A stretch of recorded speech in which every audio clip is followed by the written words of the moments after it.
आज बताऊंगी factors of the form x plus A and x plus B, यानी जो भी आपको एक्सप्रेशन गिवन किया होगा उस एक्सप्रेशन के जो फैक्टर आएंगे, एक अलग आएगा और दूसरा बिल्कुल अलग आएगा, दोनों एक जैसे नहीं आएंगे।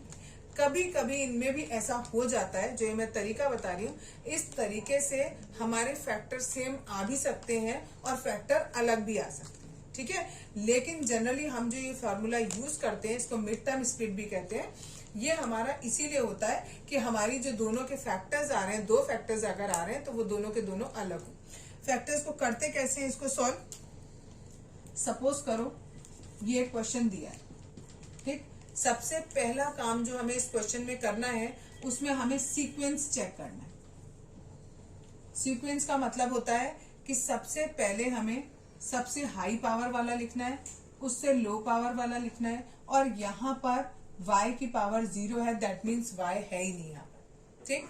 सबसे पहला काम ये करना होता है। दूसरा काम हमें क्या करना होता है, हाँ, इसमें सबसे पहली चीज मैंने बताया सीक्वेंस। आपको सीक्वेंस का मतलब है सबसे पहले ज्यादा पावर वाला, उससे कम पावर वाला और सबसे कम पावर वाला, इसका सीक्वेंस हमें ध्यान रखना है। दूसरा काम हमें इसमें क्या करना होता है, देखो हमें पता कैसे लगेगा कि हमें ये वाला मेथड अप्लाई करना है। ये जो हमारा नंबर है जिसमें हमारे पास पावर कोई नहीं है, y की या वेरिएबल की कोई पावर नहीं है, वो वाला नंबर जो है वो किसी का स्क्वायर नहीं होगा। जब वो स्क्वायर नहीं होगा तब हमें ये मेथड अप्लाई करना है। सपोज अगर ऐसा क्वेश्चन दिया होता तो ये भी स्क्वायर है, ये भी स्क्वायर है, लेकिन यहाँ पर ये जो 12 है ये किसी का स्क्वायर नहीं है। तो जब ऐसा क्वेश्चन होगा कि जो हमारा कांस्टेंट टर्म है वो स्क्वायर नहीं है, तब हम ये वाला मेथड अप्लाई करेंगे, ठीक है। अब देखो, पहला काम हमने सीक्वेंस में रख लिया। दूसरा काम हमें क्या करना है, जो वाई स्क्वायर का कोफिशिएंट है, coefficient of y square and constant term, इन दोनों को हमें आपस में क्या करना है, मल्टीप्लाई करना है। इस केस में जो मैंने एग्जांपल दिया है, इसमें हमारा वाई स्क्वायर का कोफिशिएंट 1 है और कांस्टेंट टर्म 12 है। इन दोनों को मल्टीप्लाई किया, मल्टीप्लाई करके हमारा 12 आ गया।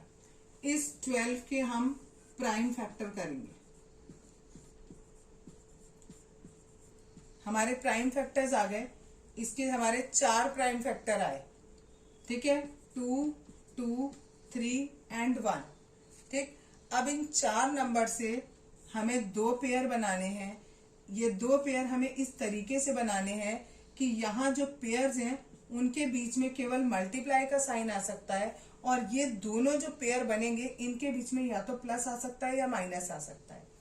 और इनसे पेयर हमें ऐसे बनाने हैं कि उन नंबर को हम प्लस करें या माइनस करें तो हमारा क्या आना चाहिए, ये बीच वाला नंबर आना चाहिए, ठीक है। जैसे मैंने बनाया 2 into 2 किया और यहाँ 3 into 1 किया, और यहाँ पर मैंने बीच में लगाया प्लस, तो ये बन गया मेरा 4 + 3, 4 + 3 आ गया 7, और इन दोनों नंबर को मल्टीप्लाई करें तो जो हमारा यहाँ प्रोडक्ट आया था वो आना चाहिए। 4 into 3 करें तो हमारा 12 आना चाहिए, ठीक है। जब ये हो जाएगा, उसके आगे का देखो कैसे करेंगे। हमने क्या किया, यहाँ वाई स्क्वायर लिखा, 7 की जगह पर 4 + 3 रखा, y + 12। अब यहाँ पर डिस्ट्रीब्यूटिव प्रॉपर्टी लगाएंगे, 4y - 3y + 12। y को 4 से किया 4y आया, y को 3 से किया 3y आया। ब्रैकेट हटाया है, उसके बाहर माइनस है, तो इसलिए दोनों जगह माइनस आ गया। इन दोनों का पेयर बनाया, इन दोनों का पेयर बनाया, जैसा हम रीग्रुपिंग में करते थे, ग्रुप बना लिए। इन दोनों में से y कॉमन आया, इन दोनों में से 3 कॉमन आया, इन दोनों में से y - 4 कॉमन आ गया, और यहां से y बचा और यहां से माइनस का 3 बचा। तो ये हमारे इसके 2 फैक्टर आ गए, एक ये और एक ये। एक्सरसाइज 14.2 क्वेश्चन नंबर 1 फैक्टराइज करना है हमें। ये क्वेश्चन गिवन किया हुआ है, इसमें हमने क्या किया, ये a स्क्वायर है, इसको a का ही स्क्वायर रखा। 16 है तो उसे 4 का स्क्वायर कर दिया। 8a दिया है तो प्लस का 2, ये हो गया a और ये वाला हो गया b। तो हमारा फॉर्मूला बनेगा a + b का होल स्क्वायर। ये हमारा a वाला पार्ट और ये हमारा b वाला पार्ट, तो a + b का होल स्क्वायर हो गया। सिमिलरली सेकंड क्वेश्चन है, जहां जहां स्क्वायर है हमें देखना होता है कि किन दो नंबर में स्क्वायर दिया हुआ है। एक ये नंबर स्क्वायर का दिया है, कि ये नंबर स्क्वायर का दिया है, ये p का स्क्वायर हो गया और ये 5 का स्क्वायर हो गया। बीच में कैसे लिखते हैं, यहाँ माइनस का साइन है तो माइनस ही लगाएंगे, 2 हमें हर एक में लगाना होता है। मल्टीप्लाई करते हैं, जो नंबर यहाँ लिखा होता है वो और जो यहाँ लिखा होता है वो वाला, ठीक है। और ये बन गया हमारा p माइनस 5 का होल स्क्वायर, ठीक है। नेक्स्ट क्वेश्चन है 25m square plus 30m plus 9। तो इसमें हम क्या करेंगे, ये 25 को हमने क्या किया, 5m का होल स्क्वायर लिखा और 9 को हमने 3 का स्क्वायर लिखा।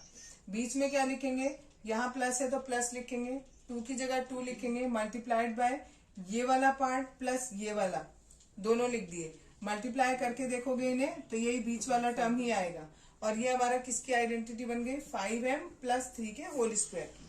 नेक्स्ट पार्ट है, इसमें ये भी स्क्वायर है, ये भी स्क्वायर है, ये 7y का होल स्क्वायर, ये 6z का होल स्क्वायर। बीच में कैसे लिखेंगे, यहाँ प्लस है, प्लस लगाएंगे, 2 हमें लिखना होता है, फिर ये 7y लिखेंगे और फिर ये 6z लिखेंगे।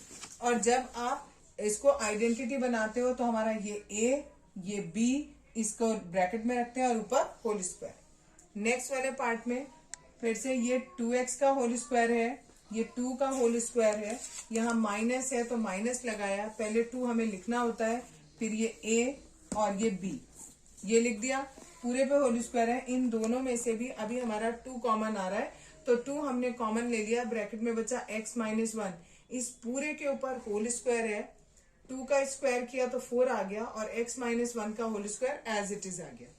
नेक्स्ट क्वेश्चन, ये 11b का स्क्वायर है और ये 4c का होल स्क्वायर है, तो ये पूरा हमारा a कहलाएगा और ये पूरा हमारा b होगा।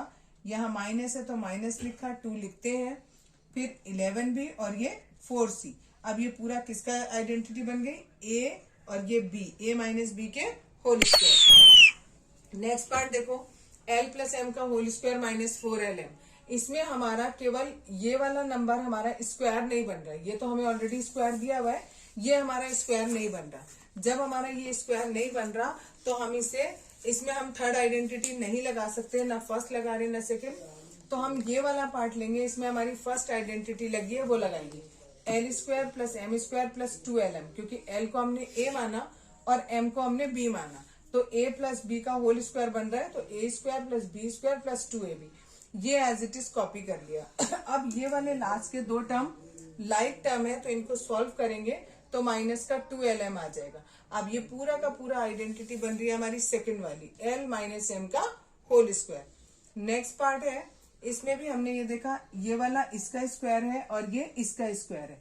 बीच में कैसे लिखते हैं, यहाँ प्लस है, प्लस लिखते हैं, 2 लिखा, ये a वाला पार्ट और ये b वाला पार्ट। अब ये किसकी आइडेंटिटी बन गई, ये प्लस ये का होल स्क्वायर, ठीक है। एक्सरसाइज 14.2 का क्वेश्चन नंबर 2, इसमें भी फैक्टराइज करना है आपको। क्वेश्चन ये गिवन है, 4p जो है वो 2p का होल स्क्वायर होता है, 9q जो है वो 3q का होल स्क्वायर है। ये पूरा अगर हम a माने और ये पूरा b माने तो ये a का स्क्वायर माइनस b का स्क्वायर, यानी तीसरी आइडेंटिटी लग गई। जब भी आप पेपर में क्वेश्चन करोगे तो यहीं पे आपको आइडेंटिटी भी लिखनी पड़ेगी कि आप कौन सी आइडेंटिटी लगा रहे हो। a square minus b square की लगा रहे हैं हम यहाँ पर, तो यहाँ लिखेंगे a square minus b square equal to a plus b और a माइनस b। पहले प्लस लिखो या पहले माइनस लिखो, उससे कोई फर्क नहीं पड़ता। मैंने पहले माइनस लिख दिया है, a माइनस b, और बाद में a प्लस b। यही आइडेंटिटी हमने यहाँ लगाई, ये a था, ये b था, a माइनस b और a plus b। Second part में हमने देखा 63 और 112 किसी का स्क्वायर नहीं होता, तो क्या इनमें से मैक्सिमम कॉमन आ रहा है, वो हमने कॉमन ले लिया 7।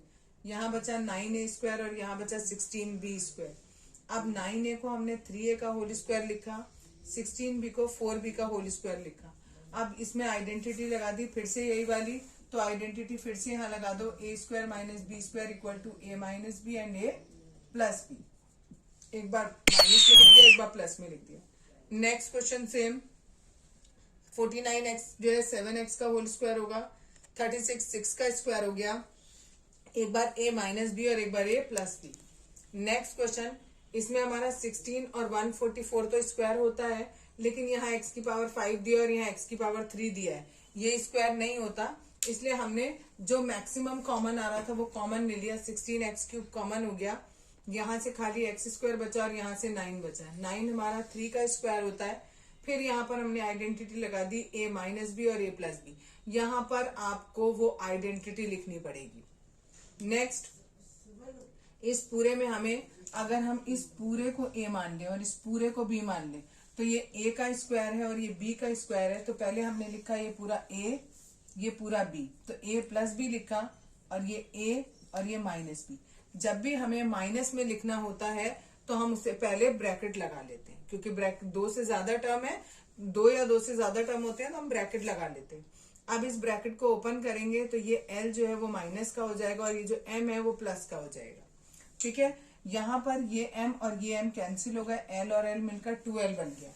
यहाँ पर ये m और सॉरी यहाँ पर ये l और l कट गए, यहाँ 2m हो गया, तो answer is 4lm। Next question में ये इसका स्क्वायर है और ये इसका स्क्वायर है, सिंपल, एक बार a प्लस बी और एक बार a minus B. Next question, इसमें हमें यहाँ z पे स्क्वायर दिया हुआ है, ये 3 टर्म दिए हुए हैं, इन तीनों टर्म पे होल स्क्वायर नहीं दिया हुआ, तो हमने इसे x माइनस वाई का लिखकर होल स्क्वायर लगा दिया। अब ये पूरा a और ये b, एक बार a प्लस बी किया, एक बार a माइनस बी किया। नेक्स्ट क्वेश्चन देखो, यहाँ पर हमें 28 BC दिया हुआ है। BC का मतलब है कि एक टर्म हमें ऐसा लेना पड़ेगा जिसमें b स्क्वायर हो और एक टर्म ऐसा लेना पड़ेगा जिसमें c स्क्वायर हो। ये वाला तो 5a का होल स्क्वायर रहने दिया, ये 28 BC प्लस में आ रहा है और b स्क्वायर और c स्क्वायर हमारा माइनस में आ रहा है, इसलिए हमने माइनस कॉमन ले लिया। तो अंदर के सबके साइन चेंज हो गए, ये माइनस में था प्लस हो गया, ये प्लस था माइनस हो गया, ये माइनस था प्लस हो गया। ठीक है, अब ये पूरा आइडेंटिटी लग रही है 2b माइनस 7c के होल स्क्वायर की। अब ये पूरा एक बार लिखेंगे दिस प्लस दिस, एक बार ये दिस माइनस दिस। फिर से वही बात कि एक से ज्यादा टर्म है तो माइनस से पहले हम क्या लगा लेंगे, ब्रैकेट लगा लेंगे। ब्रैकेट को ओपन करेंगे तो साइन चेंज हो जाएंगे। यस, क्वेश्चन नंबर 3 का फर्स्ट पार्ट, इसमें भी हमें फैक्टराइज करना है। ये क्वेश्चन हमें दिया हुआ है, इसमें से हमें सबसे पहले जो कॉमन दिख रहा है वो हमने कॉमन ले लिया, जो अंदर बच गया वो एज इट इज। यहाँ पर ax स्क्वायर है, मतलब a इंटू एक्स, ये x मैंने बाहर ले लिया तो हमारा a और x अंदर रह गया। यहाँ पर था b इंटू एक्स, तो दैट मीन्स x बाहर ले लिया तो b हमारा अंदर रह गया। नेक्स्ट है क्वेश्चन, इसमें से हमने 7, केवल 7 कॉमन आ रहा है, बाकी कुछ भी कॉमन नहीं आ रहा है। यहाँ से p स्क्वायर बचा और यहाँ से 3p स्क्वायर बचेगा। क्यों? क्योंकि 21 हम कैसे लिखते हैं, 7 इंटू 3, 7 बाहर आ गया तो 3 हमारा अंदर रह गया। नेक्स्ट है ये क्वेश्चन, इनमें से एक तो ये 2 हमें सब जगह दिखाई दे रहा है। ठीक है, ये 2x, इसमें 3 बार है, इसमें 1 बार है, इसमें 1 बार है, तो हमने बाहर निकाल दिया x। यहाँ से 3x थे, 1 बाहर निकाल दिया, 2 रह गए। यहाँ 2 y थे, एज इट इज आ गए। z 2 थे, एज इट इज आ गए। नेक्स्ट क्वेश्चन, इसमें हमने ग्रुप बनाए, इन 2 का और इन दोनों का एक ग्रुप बनाया। इन दोनों में से m स्क्वायर कॉमन बचा, a प्लस बी, यहाँ से n स्क्वायर कॉमन बचा, a plus B. b plus a लिखो या a प्लस b लिखो, एक ही बात है। अब ये वाला कॉमन आ गया, यहाँ से ये बचा और यहाँ से ये बचा। यहाँ पर प्लस है तो आगे फर्दर सॉल्व नहीं होगा। अगर यहाँ माइनस होता तो हम m प्लस n और m माइनस n कर देते, बट यहाँ प्लस है तो आगे फर्दर सॉल्व नहीं होगा, यही खत्म हो जाएगा। नेक्स्ट पार्ट, शुरू के 2 हैं, इन दोनों में से कॉमन लिया, l कॉमन लिया, m प्लस 1 बचा। इन दोनों में से 1 कॉमन लिया, m प्लस 1। अब इन दोनों में से ये m प्लस 1 कॉमन है, यहाँ से l और यहाँ से 1। नेक्स्ट पार्ट, ये क्वेश्चन में खुद ही गिवन है आपको, ये कॉमन दिख रहा है और यहाँ से ये बचा, यहाँ से ये बचा। नेक्स्ट वाला क्वेश्चन, इसमें से शुरू के 2 में से हमने 5y कॉमन लिया, यहाँ से y बचा, यहाँ से खाली 4 बचा। इन दोनों में से हमने माइनस का या सॉरी प्लस का 2z लिया कॉमन, तो ये माइनस का है और हमने लिया है कॉमन प्लस का, तो ये माइनस का 4 अंदर रह गया। 1 प्लस का मतलब होता है 2 माइनस। हमने क्या किया, जब यहाँ से प्लस ही बाहर लिया है कॉमन, तो ये प्लस और माइनस की जरूरत नहीं है, बस प्लस हमने बाहर ले लिया तो यहाँ से हमारा खाली y बच गया। अब ये पूरा का पूरा हमने बाहर ले लिया कॉमन और ये जो बच गया ये as it is. Next question, इन दोनों में से 2a कॉमन लिया, 5b और प्लस 2 बचा। सिमिलरली यहाँ से 1 कॉमन लिया केवल, ये 5b प्लस 2 दोनों में दिख रहा है, ये बाहर लिख दिया, यहाँ से ये बचा और यहाँ से ये बचा। नेक्स्ट पार्ट है, इसमें से ये शुरू के दो पार्ट, इनमें से 2y कॉमन लिया, यहाँ से 3x बचा, यहाँ से माइनस का 2। इन दोनों में से अगर हम -3 कॉमन लेते हैं तो एक प्लस का मतलब दो माइनस, एक माइनस बाहर ले लिया, एक माइनस अंदर रह गया। यहाँ वाले में माइनस का 9x है, माइनस बाहर ले लिया तो खाली प्लस का बचेगा। अब इन दोनों में से ये कॉमन आ रहा है, 3x - 2 ये पहले लिख दिया, यहाँ से ये बचा और यहाँ से ये बचा। क्वेश्चन नंबर 4 का फर्स्ट पार्ट ये गिवन है हमें। इसमें हमें पावर 4 दिया, पावर 4 का हमें कोई फॉर्मूला नहीं पता है, तो हम इसे पावर 2 में चेंज कर लेंगे। दोनों का पावर के ऊपर पावर क्या होती है तो मल्टीप्लाई होता है, तो वो 4 आ जाएगा। ठीक है, अब हम इसमें क्या करेंगे, इस पूरे को थोड़ी देर के लिए a मानेंगे और इस पूरे को b मानेंगे, तो a का स्क्वायर माइनस b का स्क्वायर वाली आइडेंटिटी लगाएंगे, a प्लस b और a माइनस b। प्लस वाले के आगे फर्दर कोई आइडेंटिटी नहीं होती, तो वो एज इट इज। माइनस वाले में a प्लस b और a माइनस b। सिमिलरली बिल्कुल नेक्स्ट क्वेश्चन है, p की पावर 4 -81 दिया हुआ है हमें, तो हम यहाँ क्या करेंगे, p की पावर 2 उस पूरे पे पावर 2 लगा देंगे, -9 का स्क्वायर। अब ये पूरे को थोड़ी देर के लिए a मानेंगे और ये पूरा b, तो a plus b a minus b। Plus वाले की कोई आइडेंटिटी नहीं है, माइनस वाले में फिर से हम क्या करेंगे 3 का स्क्वायर है हमारा। ठीक है, तो हम क्या करेंगे इसमें एक बार p प्लस 3 और एक बार p माइनस 3। नेक्स्ट वाला, इसमें भी सेम यही, पावर 4 दिया हुआ है तो पहले स्क्वायर में चेंज किया। अब इस पूरे को a मानेंगे और इस पूरे को थोड़ी देर के लिए b मानेंगे। अब a प्लस b और एक बार a माइनस b। प्लस वाले की कोई आइडेंटिटी नहीं होती, लेकिन यहाँ y प्लस जेड का होल स्क्वायर दिया है, इसकी आइडेंटिटी होती है a प्लस b के होल स्क्वायर वाली, उसके हिसाब से खोल देंगे, a का स्क्वायर b का स्क्वायर प्लस 2ab। सिमिलरली यहाँ पर माइनस वाली आइडेंटिटी लगेगी, थर्ड वाली, that is a square minus b square. एक बार a प्लस b किया और एक बार a माइनस b किया। आगे सॉल्व नहीं होगा तो यही खत्म हो जाएगा। नेक्स्ट क्वेश्चन में सेम ऐसे ही करना है हमें, यहाँ तक पहले दोनों को स्क्वायर में चेंज कर लिया। अब एक बार a प्लस b लिखा और एक बार a माइनस b लिखा। प्लस वाले की कोई आइडेंटिटी नहीं होती है, तो हम यहाँ क्या करेंगे, a square plus b square, बस इसी को खोल देंगे, -2xz। इनमें से ये x स्क्वायर और x स्क्वायर मिलाकर 2x स्क्वायर हो गया, ये z स्क्वायर ऐसी, -2xz ऐसी। यहाँ पर हमने क्या किया, इसको a माना था और इस पूरे को b माना था, तो एक बार a प्लस b और एक बार a माइनस b। ये x और x मिलाकर 2x हो गया और ये x और x आपस में कैंसिल आउट हो गया, तो यहाँ खाली z बचा। लास्ट क्वेश्चन है, उसमें हमने आइडेंटिटी लगाई, फिर से वही a की पावर 4 है तो 2 में चेंज किया। अब यहाँ पर हमारी a square minus b square के होल स्क्वायर वाली आइडेंटिटी बन रही है। ठीक है, इसको अंदर ही हम सॉल्व करें तो एक बार a प्लस b और एक बार सॉल्व करें तो a माइनस b। पूरे के ऊपर क्योंकि पावर 2 है तो दोनों के ऊपर हम पावर 2 लगाते हैं। फिफ्थ क्वेश्चन का first part, p square plus 6p plus 8 दिया हुआ है हमें इसके फैक्टर्स करने हैं। यहाँ पर 8 दिया है, 8 के हम क्या करेंगे, फैक्टर करेंगे। ये हमारे फैक्टर आएंगे कौन कौन से, 2 2 2 और एक 1, और हमें लाना है 6, तो 2 इंटू 2 किया तो 4 आ गया, 2 इंटू 1 किया तो 2 आ गया, तो 4 प्लस 2 कर देंगे तो हमारा 6 आ जाएगा, और 4 इंटू 2 करेंगे तो हमारा 8 आ जाएगा। अगली बार में ये ब्रैकेट खोलेंगे, 4p प्लस 2p हो जाएगा। इन दोनों में से p कॉमन लिया तो ब्रैकेट में रह गया p प्लस 4, यहाँ से 2 कॉमन लिया तो रहा p प्लस 4। अब इन दोनों में से ये p प्लस 4 कॉमन आ गया, यहाँ से p बच गया और यहाँ से 2 बच गया। नेक्स्ट क्वेश्चन में हमें दिया हुआ है Q square minus 10q plus 21 के फैक्टर किए, 3 आया, 7 आया, 7 आया, 1, तो दैट मीन्स 3 7 1। तो हमने क्या किया, एक 3 ले लिया और एक 7 इंटू 1 यानी 7 ले लिया। 3 प्लस 7 या 7 प्लस 3 कुछ भी लिख सकते हैं, क्योंकि बाहर माइनस है तो ब्रैकेट खोलेंगे तो दोनों साइन माइनस हो जाएंगे। इन दोनों में से हमने q कॉमन लिया तो q माइनस 7 अंदर बचा। इन दोनों में से माइनस का 3 कॉमन लिया तो q माइनस 7 बचा। अब इन दोनों में से q माइनस 7 कॉमन आ रहा है, यहाँ से q बच गया और यहाँ से माइनस का 3 बच गया। नेक्स्ट क्वेश्चन देखो, नेक्स्ट क्वेश्चन में 16 है, इसके फैक्टर किए तो हमारे पास 4 बार 2 आएगा और 1 बार 1 आएगा, जिसमें से हमने 3 बार 2 को एक साथ लिया, 1 बार 2 और एक 1 एक साथ लिया, ये 2 बना और ये 8, तो हमने कर दिया 8 माइनस 2। ब्रैकेट ओपन किया तो ये हो गया। इन दोनों में से हमने p कॉमन लिया तो यहाँ p और यहाँ 8 बचा, यहाँ से माइनस का 2 कॉमन लिया तो p प्लस 8 बचा। अब इन दोनों में से p प्लस 8 कॉमन लिया, यहाँ से p और यहाँ से माइनस का 2।